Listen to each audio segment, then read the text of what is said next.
Bismillahirrahmanirrahim. Assalamualaikum warahmatullahi wabarakatuh. Alhamdulillah,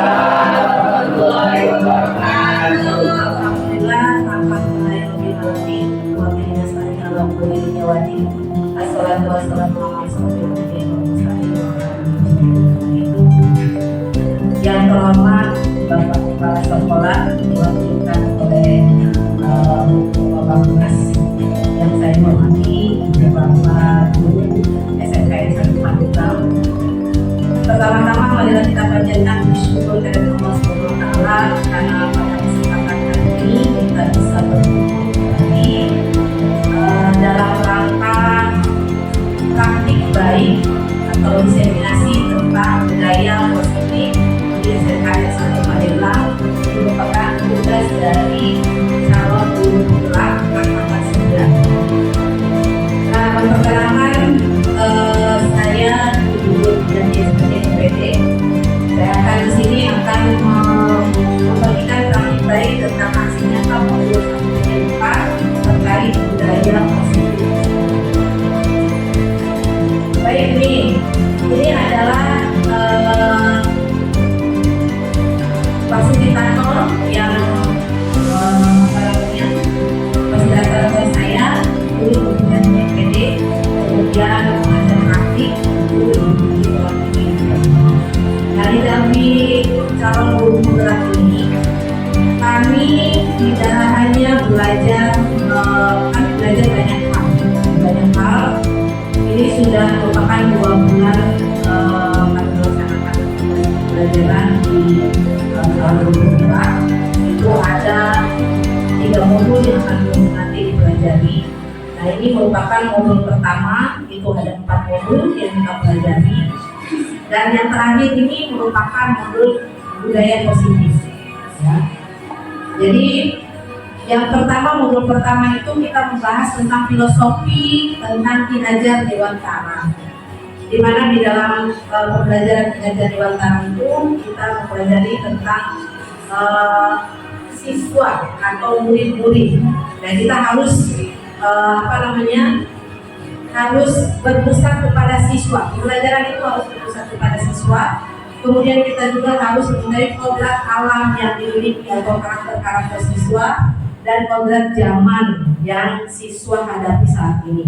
Tidak mungkin kita zaman dulu dengan zaman sekarang itu akan berbeda. Ya, zaman dulu dengan zaman sekarang itu pasti akan berbeda. Nah, di mana filosofi Ki-Hajar Dewantara itu kita mempelajari banyak hal tentang siswa-siswi atau siswa kita untuk belajar lebih menyenangkan. Kemudian selanjutnya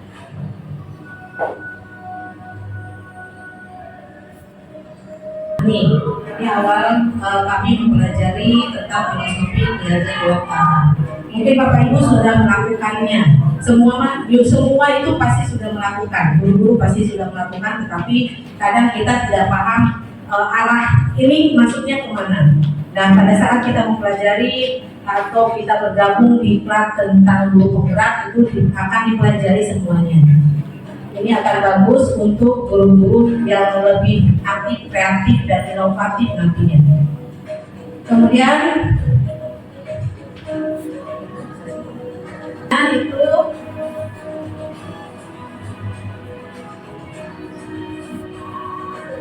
modul kedua itu kita mempelajari tentang nilai dan peran guru penggerak. Di mana di sini ada nilai guru penggerak itu dibagi menjadi 5, ada berpihak kepada murid, kemudian refleksi, kemudian kolaborasi, inovatif, dan mandiri. Di mana di sini pembelajaran harus berpihak kepada siswa. Pembelajaran harus adanya kolaborasi. Kolaborasi ini kebetulan kami di bahasa Inggris kita berkolaborasi dengan guru bahasa Inggris, memberikan atau berbagi praktik baik apa kira-kira materi yang untuk menyenangkan kepada siswa. Kemudian setelah itu ada refleksi, Ya, refleksi secara pembelajaran kita laksanakan itu harus ada refleksi. Ya, refleksi apakah pembelajaran hari ini bisa diterima oleh siswa atau bagaimana. Kemudian mandiri dan inovatif. Selanjutnya adalah peran guru di sini. Ini merupakan tugas dari tadi nilai guru penggerak. Nah, selanjutnya adalah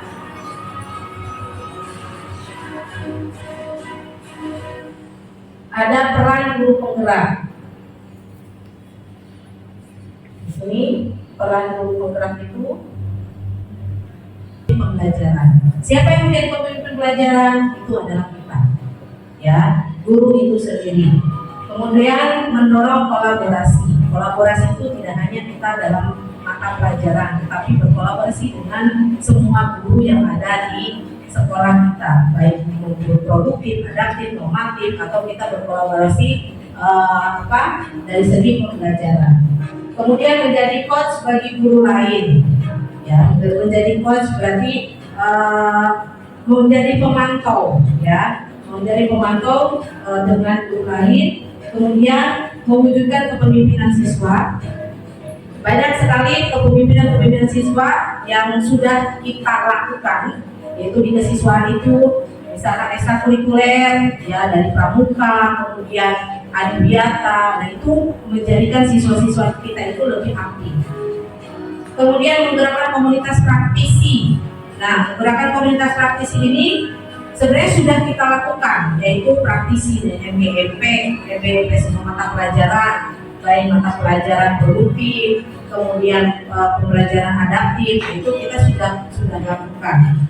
Nah, kemudian modul yang ketiga adalah tentang visi guru penggerak, di mana kita mempelajari tentang visi, bagaimana kita membuat visi.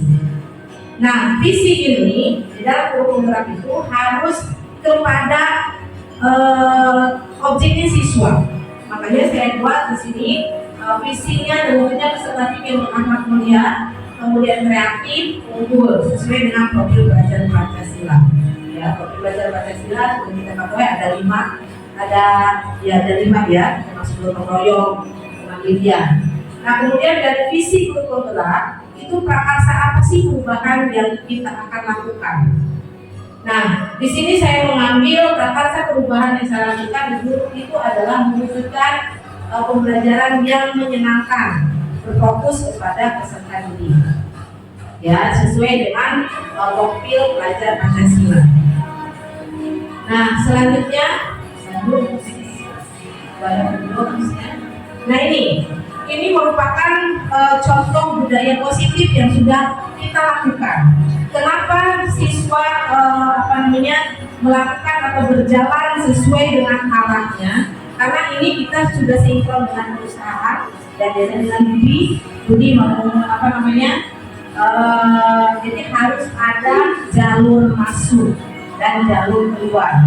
Jadi sudah kita lakukan. Kemudian Jumat Takwa, ya, Jumat Takwa itu merupakan budaya positif juga yang sudah kita lakukan. Jumat Takwa itu berarti anak menjadi seorang pemimpin yang bisa memberikan tausiah kepada kita semua atau siswa dan guru. Kemudian juga Selasa bersih, Selasi. Nah, itu juga merupakan budaya positif. Nah, budaya positif yang sudah kita lakukan, bagaimana agar kita lebih meningkat lagi, lebih bagus lagi.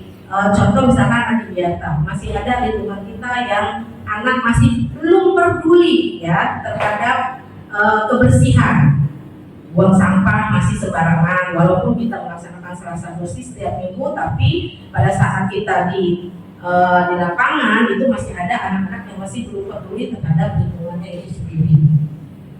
Nah, selanjutnya ini adalah modul akhir tentang budaya positif. Di mana di dalam budaya positif ini itu ada 6 tentang modul di 1.4 ini. Pertama adalah tentang disiplin positif dari nilai dibagikan guru besar. Kemudian yang kedua adalah tentang teori motivasi, hukum, hukuman dan penghargaan dan restitusi. Kemudian yang ketiga adalah keyakinan kelas. Kemudian yang keempat adalah kebutuhan dasar manusia. Nah, yang kelima adalah tentang posisi kontrol, dan yang keenam adalah segitiga restitusi. Nah, di modul 1.4 ini, yang pertama tentang disiplin. Disiplin positif.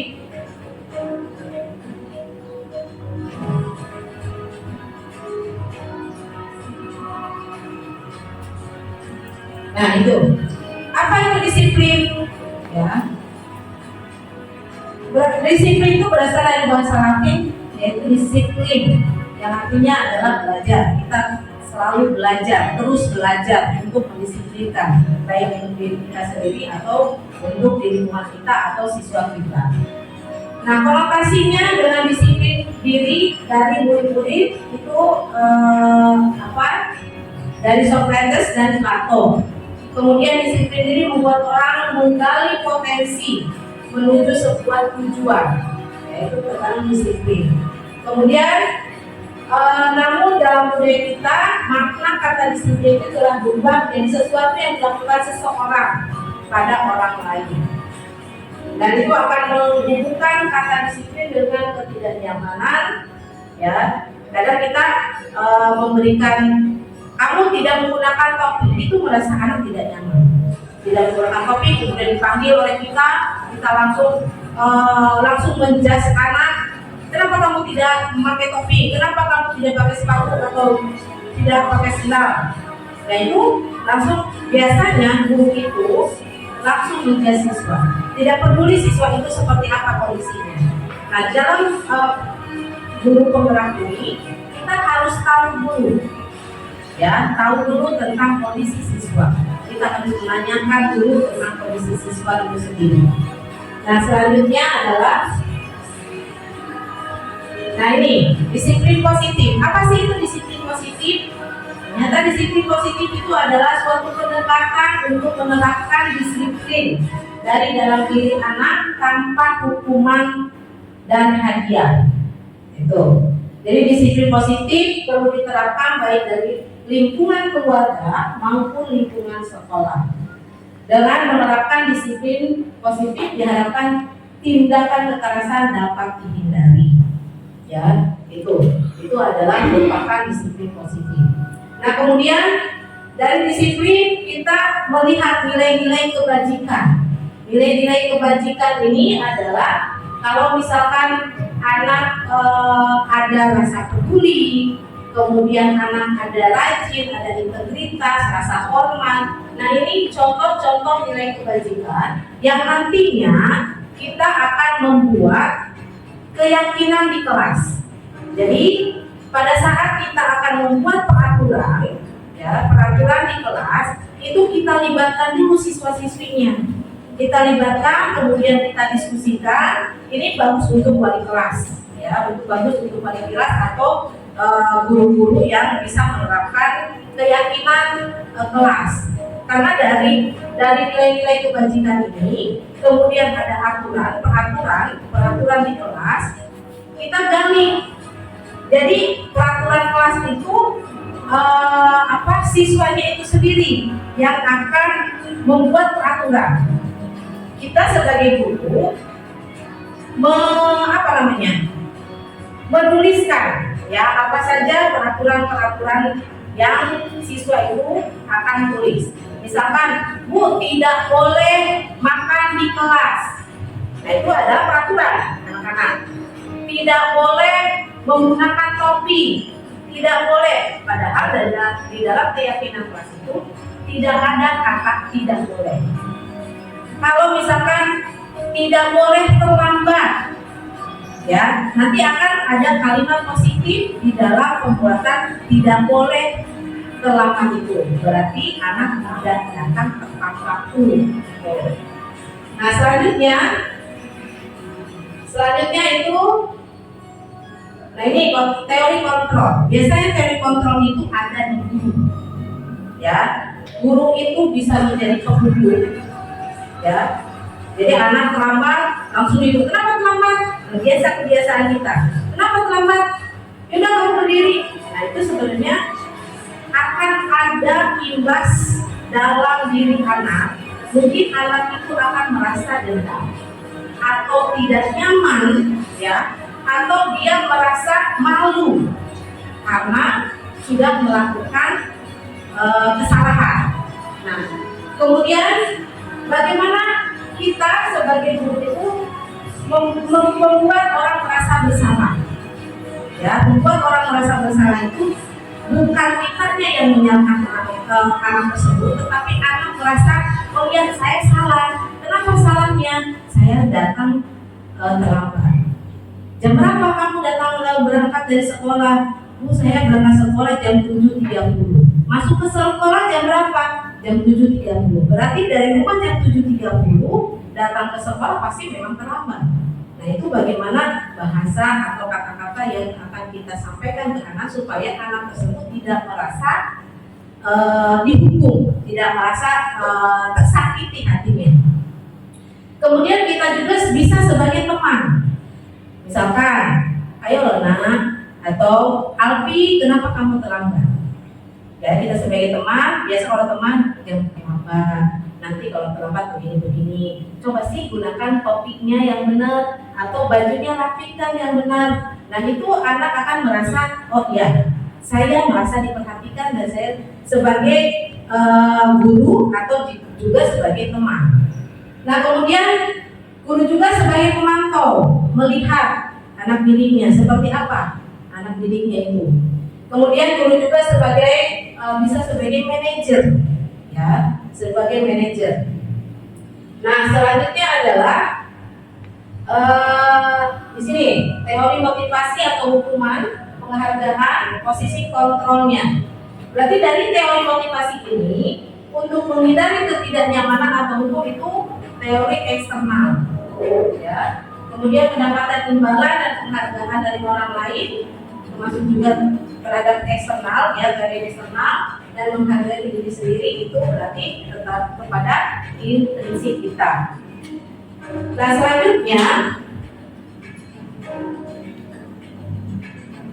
nah kebutuhan dasar. Setiap manusia atau setiap siswa guru itu pasti mempunyai kebutuhan dasar. Kebutuhan dasar manusia itu bisa satu, bertahan hidup. Dia datang ke sekolah dengan datangnya saja dia sudah apa namanya sudah kita harus hargai. Bertahan hidup, dia mencari ongkos saja. Kalau misalkan anak datang, posisi kita sedang marah, kemudian langsung anak dihukum. Ternyata kalau kita tanya kenapa terlambatnya, kenapa kamu tidak makan atau apa, itu bisa kita tanya secara baik-baik, ya. Kemudian bisa dengan rasa kasih sayang atau rasa diterima. Jadi kalau misalkan kita merasa diterima, kenapa sih kamu terlambat saja? Coba jelaskan itu. Begini, ya, dia ceritakan, itu dia akan merasa plong. Kemudian kebebasan, ya, kebebasan bukan berarti anak harus bebas, tetapi bebas sesuai dengan aturan. Kemudian melihat kesenangan siswa itu sendiri, ya, dan penguasaan, itu adalah kebutuhan dasar manusia. Nah, di sini dari modul 1.4 itu ada pertama yang harus kita lakukan adalah tentang peraturan. Kemudian keyakinan kelas. Nah, keyakinan kelas ini apa sih keyakinan kelas ini? Ternyata keyakinan kelas ini adalah sebuah penetapan atau aturan kelas yang telah disepakati dan telah dijelaskan bersama. Jadi anak bisa diskusikan, tadi peraturannya ada berapa? Oh ternyata ada 11. Dari 11 kita buat kalimat positifnya. Misalkan menjaga kebersihan, berarti buang sampah pada tempatnya. Tidak makan di kelas, berarti disiplin. Nanti keyakinan kelasnya. Kemudian menghargai orang yang berbicara di depan. Oh, berarti sopan santun atau menghargai. Nah itu kemudian membawa handphone. Nah kita tidak boleh membawa handphone. Jadi boleh membawa handphone, tetapi harus instruksi dari guru itu sendiri. Nah kemudian dalam pembentukan dari peraturan di sini, nah ini saya buat kesepakatan kelas dari ini awal pada saat saya membuat peraturan. Jadi saya buat kelompok-kelompok kecil. Dari kelompok kecil ini nanti setiap kelompok harus membuat peraturan, ya peraturan di kelas itu sendiri. Ini.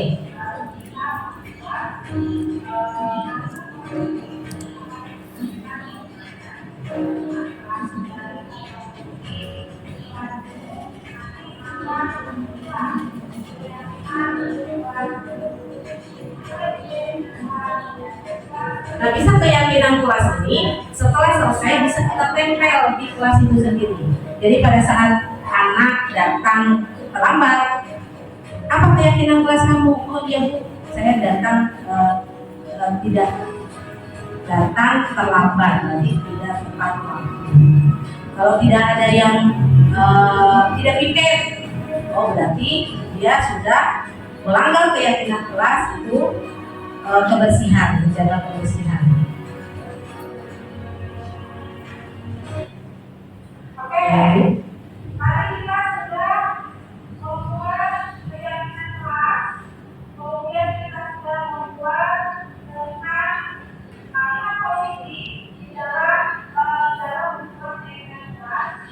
Kira-kira yang tadi disampaikan oleh kalian untuk keyakinan kelas kita dan apa? Apa? Iya.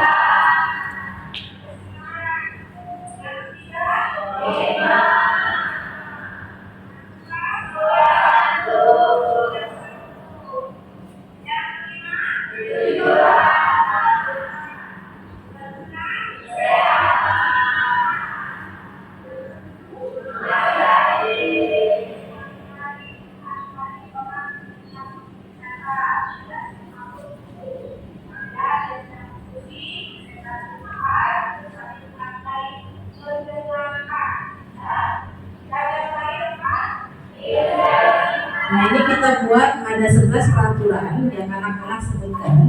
Kemudian kita simpulkan ternyata dari 11 peraturan menjadi keyakinan di kelas 10 perhotelan 2 itu ada 8, yaitu disiplin, kebersihan, tadi sopan santun, integritas,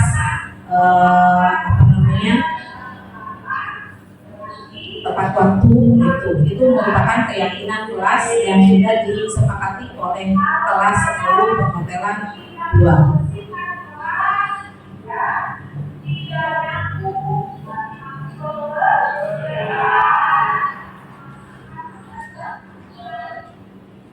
Nah, yang terakhir ini hasil kesepakatannya. Jadi keyakinan kelas 10 perhotelan 2 itu disiplin, kemudian kebersihan, adanya komitmen, kemudian sopan santun, kejujuran. Di sini tadi kejujuran tidak mencontek pada saat ulangan. Kemudian kesehatan, jadi boleh minum, tapi tidak boleh makan. Kemudian menghargai ini tadi, jadi setiap orang yang sedang berbicara, mau diskusi, mau siswa diskusi, itu saling menghargai dan integritas. Ya, ini hasil kesepakatan dari kelas 10 perhotelan 3. Nah kemudian yang terakhir ini nanti restitusi dan sertifikat restitusi. Apa sih itu restitusi? Nah restitusi ini adalah proses menciptakan kondisi pada murid untuk memperbaiki kesalahan mereka. Ya, jadi kesalahan mereka itu dia sendiri gitu, bukan kita yang membuat anak itu merasa bersalah, tapi anak itu sendiri dengan keyakinan kelas yang sudah kita sepakati, anak akan oh iya Bu, saya datang terlambat berarti tidak tepat waktu. Kemudian restitusi ini membantu murid menjadi lebih memiliki tujuan. ya. Kemudian disiplin positif dan memulihkan dirinya setelah berbuat salah. Jadi setelah dia berbuat salah, dia tahu kesalahannya, setelah tahu dia bisa memperbaikinya, ya bisa memperbaiki. Itu harapan kita, itu tujuan kita, ya. Jadi anak bisa bisa memperbaiki dirinya sendiri. Nah, ini segitiga restitusi. Nah, ada menstabilkan identitas, ada yang membuat memvalidasi tindakan yang salah dan menanyakan keyakinan. Nah, di sini, jadi menstabilkan identitas itu kita tanyakan, kenapa kamu terlambat? Nanti dia akan menjawab. Ibu tahu kamu terlambat, kita pernah melakukan kesalahan, tapi kesalahan itu kita harus cari solusinya. Apa kira-kira solusi yang baik untuk supaya tidak terlambat lagi? Itu adalah menstabilkan identitas. Kemudian memvalidasi tindakan yang salah. Ya, dia merasa saya salah, saya datang terlambat karena saya misalkan main handphone semalaman, main tiktokan sampai jam 12 atau jam 1. Setelah itu tidur kesiangan, nah akhirnya dia datang terlambat ke sekolah. Kemudian menanyakan keyakinan. Menanyakan keyakinan ini kita tanyakan, yakin kamu mau berubah? Ya. Kira-kira apa yang akan kamu lakukan? Nah, itu bisa kita lakukan seperti itu. Nanti anak akan menjawab, iya Bu, saya akan yakin saya bisa melakukan, saya tidak akan tidur malam, saya tidak akan main handphone, saya akan tidur jam 9 atau misalnya jam 8, jam 9, kemudian saya tidur. Nah, selanjutnya ini contoh kasus ibu hamil 2, ya, padahal kasus itu banyak, tapi ibu hamil 2 ini kasus terlambat datang ke kelas. Kenapa ibu ambil kasus ini? Ini pada saat tugas demonstrasi kontekstual. Kita ambil terlambat datang masuk ke kelas. Setelah itu kita buat restitusi, segitiga restitusi.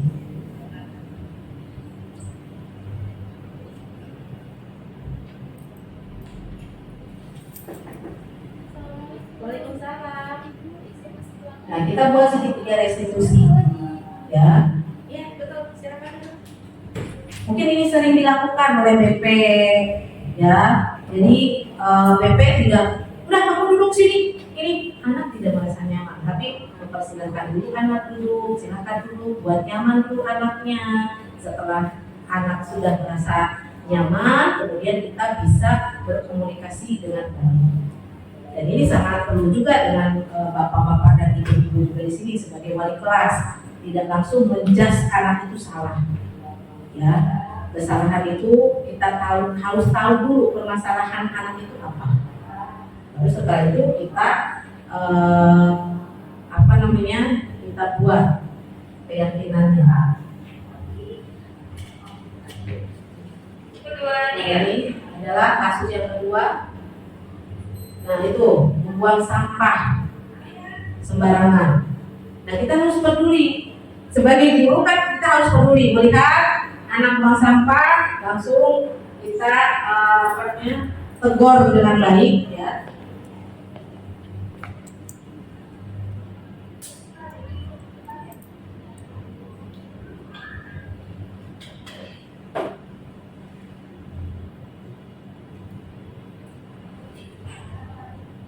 Nah, sama ini juga restitusi yang kita buat, ya. Suaranya kecil ya, tidak terdengar, tapi semoga bisa menggambarkan ibu bapak untuk menangani siswa-siswinya itu dengan cara yang supaya anak tersebut tidak merasa tidak nyaman dengan kita. Gitu. Nah, ini refleksinya hasil dari segitiga restitusi.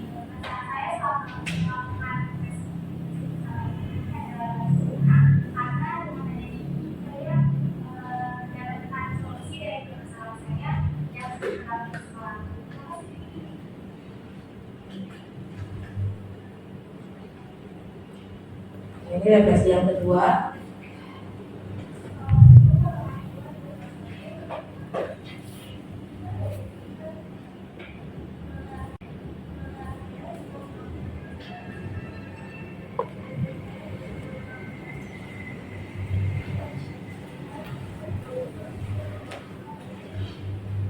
Nah, terima kasih. Itu adalah yang sudah saya lakukan untuk tugas ini. Silakan terus. Mungkin dari sini ada yang kita diskusikan, atau bisa menambahkan atau bisa bertanya, silakan.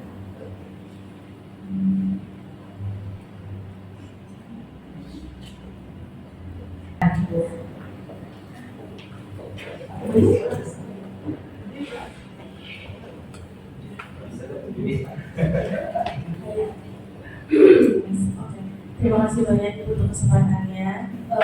Sebelumnya saya mengapresiasi sekali presentasi atau praktik clinical yang dilakukan dan sharing kita itu sangat-sangat menginspirasi kami untuk kedepannya. Yang saya ingin tanyakan itu terkait restitusi yang tadi, Bu. Apakah pada saat si anak melakukan kesalahan itu restitusi itu harus langsung dilakukan? Apa bisa menunda beberapa hari ya? Atau dijadwalkan nanti bisa lusa ketemu sama ibu ya? Terima kasih banyak. Ya. Baik, terima kasih. Pertanyaan yang luar biasa ya, cukup bagus sekali. Saya apresiasi. Untuk segitiga restitusi, apabila anak melakukan kesalahan pada hari itu, kita mencari waktu yang kira-kira bisa kita lakukan untuk melakukan restitusi itu. Jadi bisa kita buat nanti kamu kira-kira bisa langsung spontan kalau kita memang punya waktu untuk menyelesaikannya, atau misal bisa nanti besok ketemu ibu ya. Kan sebagai wali kelas pasti akan menjadi kita langsung ke wali kelasnya, nanti ketemu ibu ya, kita akan kamu ngobrol dengan ibu, itu bisa kita lakukan. Jadi tidak langsung spontan hari itu juga, tapi kita lihat sesuaikan dengan waktu yang bisa kita lakukan, tapi jangan terlalu lama karena anak akan merasa tidak diperhatikan gitu. Jadi kalau misalkan bisa, besok nanti ketemu ibu ya. Kamu ada waktunya kapan? Oh iya Bu, nanti setelah pelajaran siapa? Biasanya kan anak suka nanti ya Bu setelah ini. Udah apa-apa, nanti Bu tunggu. Nah itu bisa kita lakukan seperti itu, tergantung dari waktunya. Ya, itu seperti itu. Mungkin ada lagi? Silakan. Terima kasih atas menyambung dari pertanyaan Bu Laras itu ya. Jadi berarti kalau restitusi itu langsung antara guru dengan siswanya gitu. Nah kan kalau selama ini kalau siswa berbuat kesalahan itu kalau kesalahannya cukup berat kan ada pemanggilan orang tua itu ya. Itu apa masuk ke restitusi juga atau gimana? Ya. Baik, bagus sekali pertanyaannya. Kalau misalkan tahapan atau tindakan awal yang kita lakukan itu bisa meminimalisir masalah yang berkelanjutan. Jadi pada saat anak melakukan kesalahan pertama, kemudian kita langsung tangani, langsung kita buat anak itu merasa nyaman, anak pasti tidak akan melakukan kesalahan lagi. Tetapi kalau kesalahan itu sekali sudah kita panggil, kemudian 2 kali masih seperti itu, kita sudah melakukan restitusi yang tadi tiga tahapan itu, validasi, keyakinan, dan kesalahan, validasi, keyakinan.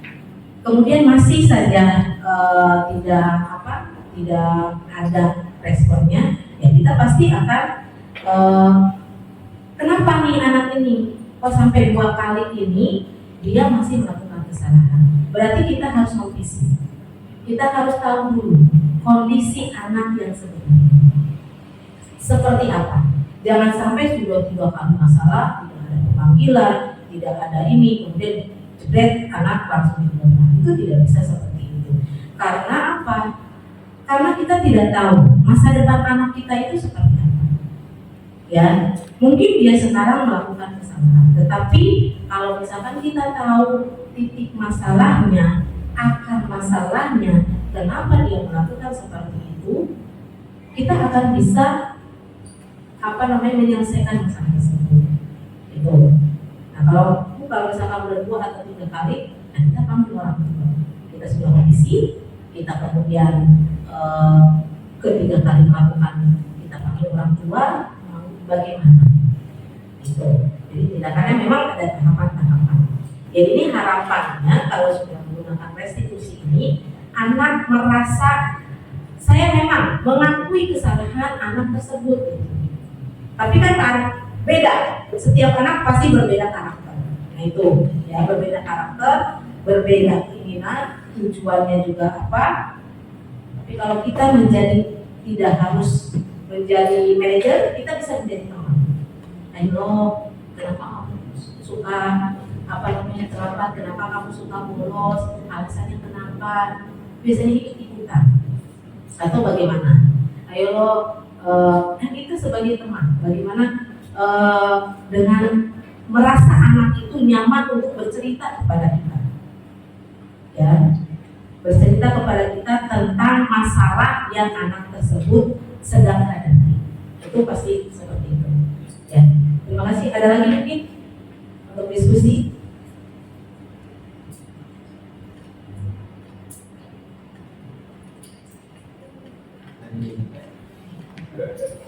Ya, biasanya dari BP suka kira-kira kita sharing saja ya, sharing. Kira-kira apakah sudah dilakukan tahapan-tahapan yang tadi, walaupun kita secara teoritis tidak tahu, tapi oh iya Bu, saya pernah melakukan ini, tapi saya tidak tahu nih teorinya seperti ini. Ternyata pada saat kita menjadi atau ikut guru penggerak ini, semuanya itu tujuan kita itu kepada siswa.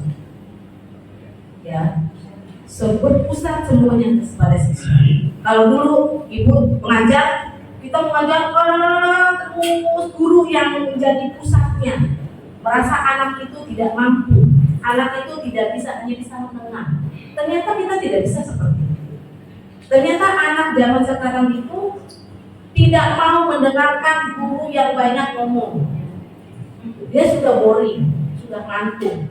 Tetapi bagaimana anak tersebut bisa dibuat kreativitas, ya, nanti karakter anaknya itu kita lihat. Itu mungkin anak ini akan kinestetik, anak ini pendiam, anak ini dia menggambar. Nah itu berbeda-beda. Kita 36 siswa pasti berbeda karakter. Ada yang ngomong aja, pancing gurunya marah. Kadang kan kita suka diam gini, ternyata memang anak-anak seperti itu. Ya. Silakan Bu, kita kira-kira ada yang berbeda mah. Memang di BK itu semuanya memang terpusat kepada siswa, gitu ya. Karena kita kan kalau misalnya mau manggil anak, kalau anak yang bermasalah ya bisa terlambat, gitu. Kita pasti akan mencari informasi kenapa anak itu bisa terlambat gitu. Apa sih penyebabnya anak terlambat? Tapi mungkin memang kebanyakan dia diklasifikasikan gitu. Karena kan banyak yang terlambat, akhirnya kita diklasifikasikan di lapangan. Memang tidak sendiri-sendiri gitu. Karena kan waktu juga ya gitu. Mungkin nanti untuk kedepannya bisa panggilan bisa panggilan sendiri-sendiri, tapi dengan pendampingan dari wali kelas. Biasanya kita juga memantau nih anak yang sudah lebih dari 3 kali, kita koordinasi dengan wali siswaan. Setelah itu biasa yang lebih dari 3 kali kan dipanggil orang tuanya. Ya, semoga setelah kita mengetahui segitiga dari 7 itu bagus, baik buat kita. Kalau tadi terlambat anak langsung dihukum, ya itu dihukum kan di lapangan ya, berarti kan itu dihukum, berarti kan anak dihukum di sana. Dan kita tidak tahu kondisi anak itu kondisinya seperti apa. Setelah saya mungkin ada yang cuek saja, mungkin ada yang merasa saya dihukumnya, saya kan ini tadi gitu. Tapi kalau memang kita siswanya banyak dan perlu penanganan yang intensif, itulah adanya kolaborasi antara BP, kemudian siswa dan wali kelas. Ini wali kelas sangat luar biasa pekerjaannya. Kalau dilihat dari tugas bertanggung jawab, wali kelas itu luar biasa. Ya, dan orang tua yang kita libatkan juga orang tua, supaya orang tua juga paham, mengerti tentang kondisi anak. Ya, itu saja mungkin yang bisa Ibu sampaikan. Terima kasih banyak. Mohon maaf apabila dalam penyampaian materi atau materi hari ini kurang berkenan, tidak puas, karena orang yang tidak puas itu akan mencari lagi. Semoga yang disampaikan oleh Ibu teman-teman tidak merasa puas, dan mungkin saya tutup dengan membaca hamdalah. Assalamualaikum warahmatullahi wabarakatuh. Assalamualaikum warahmatullahi wabarakatuh. Waalaikumsalam warahmatullahi wabarakatuh. Hari ini kita akan berdiskusi tentang keyakinan kelas. Nah, silakan kalian membuat peraturan terlebih dahulu. Kira-kira apa peraturan yang ada di kelas? Boleh yang tadi nanti kita tambahkan, silakan. Nanti setelah itu baru kita membuat kalimat positif dari apa yang disampaikan oleh kalian. Nah, setelah dari kalimat positif, setelah itu nanti akan muncullah keyakinan kelas itu sendiri. Apa itu keyakinan kelas? Keyakinan kelas tercipta dari peraturan yang ada yang sudah kalian buat. Ya, Ibu kasih waktu 10 menit untuk berdiskusi. Silakan.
Sudah kira-kira? Sudah. Oke. Dari yang tadi kita sudah bicarakan, nah berarti kan dipresentasikan ya. Dari kelompok 1, kelompok 2, dan kelompok 3. Kira-kira untuk kelompok 3, apa peraturannya? Kira-kira, ya? Pertama, tidak berbicara. Tidak mencela saat berbicara. Oke. Nanti satu-satu dulu ya. Kemudian yang ke kelompok 1, kira-kira apa? Dilarang masuk terlambat. Oke. Kelompok 2, kira-kira apa kelompok 2? Saling menghormati antar siswa. Saling menghormati antar siswa. Kelompok 3 ya. Kira-kira kelompok 3 lagi, kira-kira apa lagi?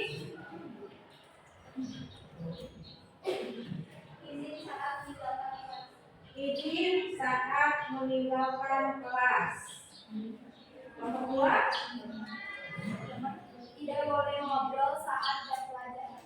tidak boleh mengobrol. Nah ini biasa suka kalian ngobrol ya pada saat jam pelajaran. Kelompok 2, kelompok 1, menjaga kebersihan kelas. Balik lagi ke kelompok 1, kira-kira ada lagi apa? Dilarang membawa handphone tanpa izin. Dilarang membawa handphone. Kelompok 2 apa? Berpartisipasi aktif di kelas. Berpartisipasi aktif di kelas. Ada lagi? Hah? Tidak boleh makan di kelas. Tidak boleh makan di kelas. Siapa yang suka makan di kelas? Nah, Siapa yang suka makan di kelas? Nah, terus lagi. Saya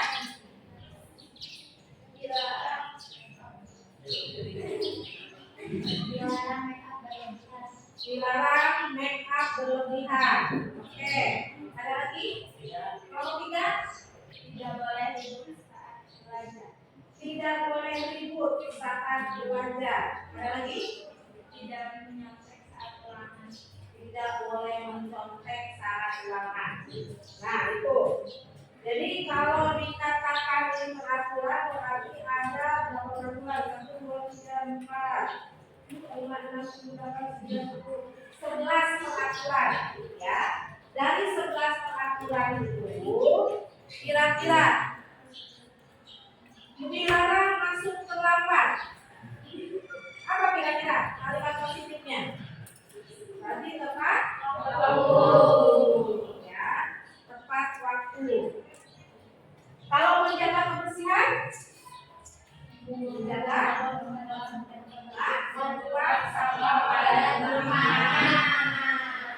Oke, dilarang main HP. Berarti apa? Jangan itu tidak boleh. Berarti menggunakan HP saat ada instruksi dari guru. Assalamualaikum warahmatullahi wabarakatuh. Nama saya Salwa Sabila dari SMKN 1 Pandeglang. Perasaan saya selama melakukan restitusi bersama Ibu Iing adalah merasa senang karena dengan adanya ini saya mendapatkan solusi dari permasalahan saya yang sering terlambat ke sekolah. Terima kasih Bu Iing. Baik, terima kasih banyak untuk Ibu Ii atas presentasi praktik baiknya kepada kami. Saya pribadi selaku guru yang melihat bagaimana Ibu Ii sudah melakukan praktik baik sebagai CGP, saya merasa sangat terinspirasi ya. Banyak hal-hal yang saya pelajari mulai dari kodrat alat kodrat zaman, kemudian media dewantara sampai tadi yang terakhir itu restitusi.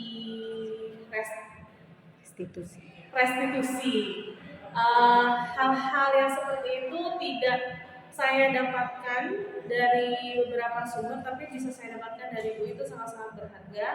Dan kedepannya mungkin saya akan melakukannya karena itu sangat relate dengan kehidupan dari peserta didik di zaman sekarang. Saya ucapkan terima kasih banyak untuk Bu Ii, semoga sukses dan sehat selalu. Assalamualaikum warahmatullahi wabarakatuh.